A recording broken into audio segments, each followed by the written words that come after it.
আসসালামু আলাইকুম। শুভ সকাল। কিভাবে সকাল শুভ হয়?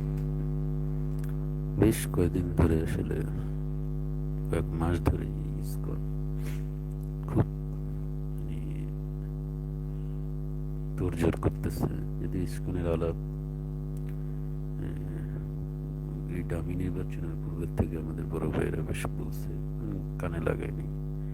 কিন্তু শেষ পর্যন্ত এসে বুঝলাম যে ইসকন আসলে ইসকন লীগ, আওয়ামী লীগের আরেকটাই।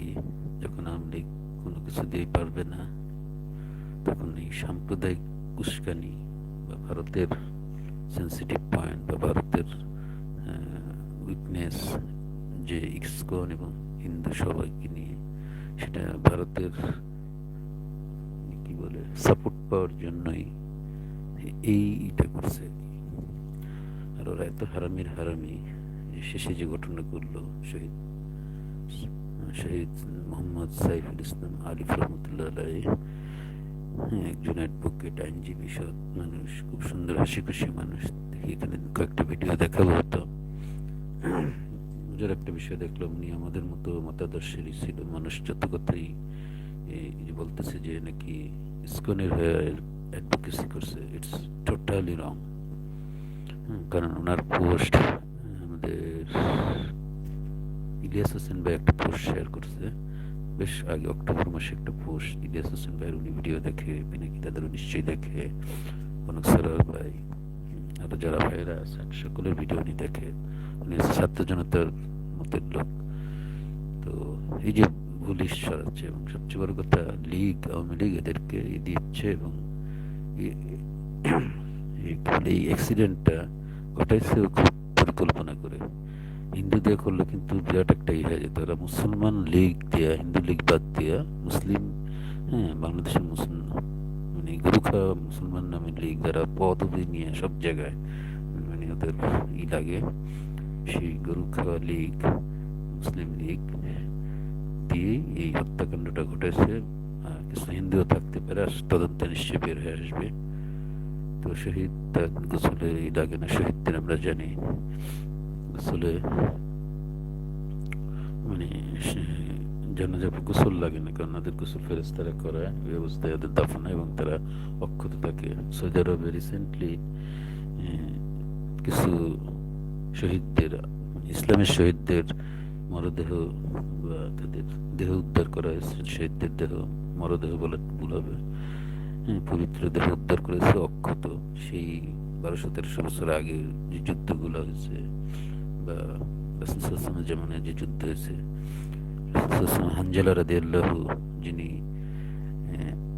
যখন যুদ্ধের দামামা বাজলো, উনি উনি নব্য বিবাহিত, কত কষ্টে একটা বিয়ে করছে ভদ্রলোক।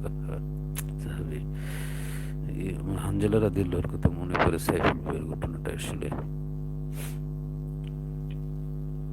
যাই হোক, আল্লাহ তাকে সেই শহীদদের মর্যাদা নিশ্চয়ই দিবেন। এক ফোঁটা রক্ত যদি এই যেমন কেউ ঝরায়, ইসলামের নাম নিয়ে কিন্তু উনি ঝরাইছে। বড় ভাগ্যবান ব্যক্তি। এমনি তো রাজনীতির পিছনে আছে, বাট ইসলামের নামে কিন্তু ওনার এই শহীদ হইতেছে, এটা খুবই ভাগ্যের বিষয়। তো ওই হানজালা রাদিয়াল্লাহুর সদ্য বিবাহ হয়েছে, বাসর হয়েছে, সকাল হইতে না হইতে যুদ্ধের দামামা বাজছে। তো তরবারি নিয়ে বের হয়ে পড়ছে। তার স্ত্রী বলতেছে, আপনি তো ফরজ গোসল বাকি।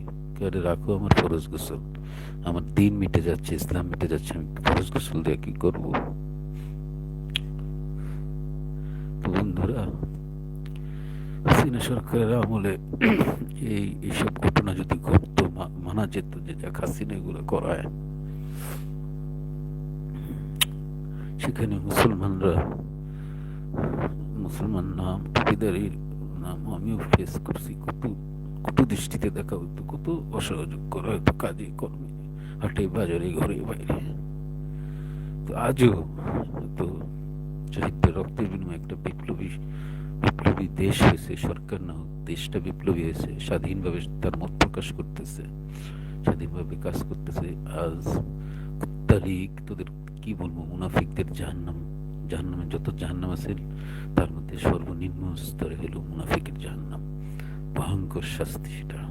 যাক, চোরে না শুনে ধর্মের কাহিনী। আমরা আল্লাহর কাছে ওদের দুনিয়ায় শাস্তি দেখতে চাই, মানুষ যাতে হুঁশিয়ার হয়। হ্যাঁ, তো হানজালা রাদিয়াল্লাহু তরবারি নিয়ে জিহাদে বের হয়ে গেছে। তার যখন তার পবিত্র দেহটা পাওয়া গেল হানজালা রাদিয়াল্লাহুর, তখন দেখতেছে আল্লাহ রাসূল সাল্লাল্লাহু আলাইহি ওয়াসাল্লাম আসছে, এটা রাসূল সাল্লাল্লাহু আলাইহি ওয়াসাল্লামের জামানায়। মৃত্যুর আগেও খালি রাসূল সাল্লাল্লাহু আলাইহি ওয়াসাল্লাম করছে, উনি কোথায় উনি কোথায়, এরকম সবাই রাসূল সাল্লাল্লাহু আলাইহি ওয়াসাল্লামের অত্যতরা ছিল।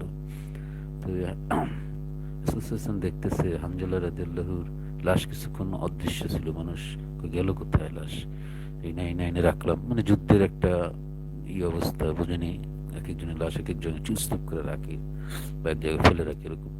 তো আয়েশা দেখে হানজালা রাদিয়াল্লাহুর গায়ের থেকে গোসলের পানি টপ টপ করে পড়তেছে, সুবহানাল্লাহ।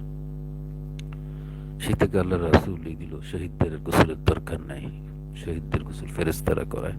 তা আমাদেরও সেই চোখ নেই নিশ্চয়ই। আমার সাইফুল ভাই আলিফ, কি সুন্দর একটা নাম, আমার কালতো ভাইয়ের নাম সাইফুল। যাই হোক, শহীদ হইল, তার গোসলের দরকার নাই অনেকেই বলতেছে, জানেন না। যাক, আমাদের এই যেমন এইগুলো একটু কনফিউজ, দরকার নাই, যাই হয়েছে। এবং উনি মাশাআল্লাহ আল্লাহ রাসূলের সুন্নত সহ আছেন। যখন মানুষ দুনিয়া ছাড়ে ইন্তেকাল করে, তখন পোস্টমর্টম রিপোর্ট বা ক্রাইম রিপোর্টাররা যেমন স্পটে আসে একটা রিপোর্ট লেখে, তাকে কি অবস্থায় পাওয়া গেছে, কোথায় হত্যাটা হয়েছে, সে ঠিক তিনি ফেরেশতারও একটা রিপোর্ট লেখে, তাকে কি অবস্থায় পাওয়া গেছে, শহীদ অবস্থায় পাওয়া গেছে, কি সুন্দর সুন্নতের দাঁড়িয়ে আছে, ভালো মানুষের এগুলো সব ইসকন লীগ আমি একটু আগে নিজের থেকেই করছি।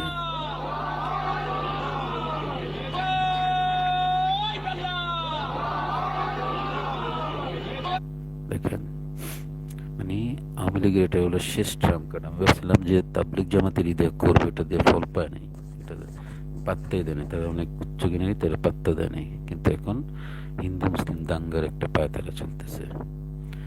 তো যাই হোক, আমি কিছু কি বলে কিছু আর্মি ফোর্সের অবশ্য রিটায়ার্ড এদেরকে ফলো করি, বা আর্মিতে হয়েছি, আর্মিদের কিছু আর্মি পেজে এখনো আছি। আগে তো কমেন্টস বন্ধ ছিল, ই করা যেত না। বাংলাদেশ আর্মির মধ্যে কিন্তু এক ধরনের উত্তেজনা কাজ করছে, এটা তাদের অ্যাটিটিউডস, তারা কিভাবে স্লোগান দিবে না, খুব উত্তেজনা কাজ করছে। দেখে আমি আপনাদের দেখাবো যে আমরা, তারা মানে একটা যুদ্ধের জন্য কিন্তু রেডি, সো মাইন্ডেড। ইন্ডিয়াকে বলবো, আর বাংলাদেশ আর্মি এবং যারা রিটায়ার্ড আছে, যারা নির্দেশনা দেয়, তারা ভালো করে হিসাব করছে, তোমরা ইন্ডিয়ার এখন লুম্বাড়া ফেলাইতে পারবা, ঠিক আছে? উৎপাত কম করো। তোমরা যে দেশে এই হিন্দু লীগ বা হিন্দুত্ববাদী লীগ, আমরা অবশ্যই সকল ধর্মের প্রতি সহনশীল, পরম সহিষ্ণুতা আছে অবশ্যই, কিন্তু তোমরা যদি তিরিং বিরিং করো, সব পার্সেল করে কলকাতাতে ই করা হবে। আমার তো সেরকম লোক নাই, আমি আগে আমার এলাকা সাফ করতাম। হারামির বাচ্চাগুলা কত খারাপের খারাপ, ওরা মুসলমানদের মারেছে, আর আমাদের এই গরু খাওয়া ভিক্ষুক মুসলমান, হ্যাঁ, তাদের মতো কাজ করছে। আর লিখলে কয়দিনই লিখতে, তোদের কি আখিরাত নাই রে, তোরা যে ওদের সাথে, তোদেরকে মুরতাদ ঘোষণা করা হলো, আওয়ামী লীগকে মুরতাদ ঘোষণা করা হলো। আওয়ামী লীগ মুরতাদ, আলেম ওলামা সহ যারা আছে আওয়ামী লীগ সব মুরতাদ, ওদেরকে মুরতাদ ঘোষণা করুন। আলেমদের কাছে আমি আহ্বান জানাই, ওরা মুরতাদ, ওরা হিন্দুদের সাথে মিলে আমাদের মুসলমান ভাইকে হত্যা করে শহীদ করে দিছে, ওরা মুরতাদ, ওদেরকে মুরতাদ ঘোষণা করা হোক। কি বলবো, আমি আসলে ইমোশনাল হয়ে নিজে কিছু করি না, ঘরে বসে লাফাই। আচ্ছা ঠিক আছে, বুঝছি না, যুদ্ধ শেষে নেই, ইনশাল্লাহ নামবো, এনিহাও নামবো। আমার একটু রাস্তা প্রবলেমটা, এগুলো একটা পলিসি, আমার বিভিন্ন কাজে আটকানো, আর্থিক সংকট, রাস্তা, আমি এমন একটা অবস্থা ভাই, কি বলবো। যাক, আমার মন চাই আমি নিজে একটা গ্রুপ নিয়ে আলাদাই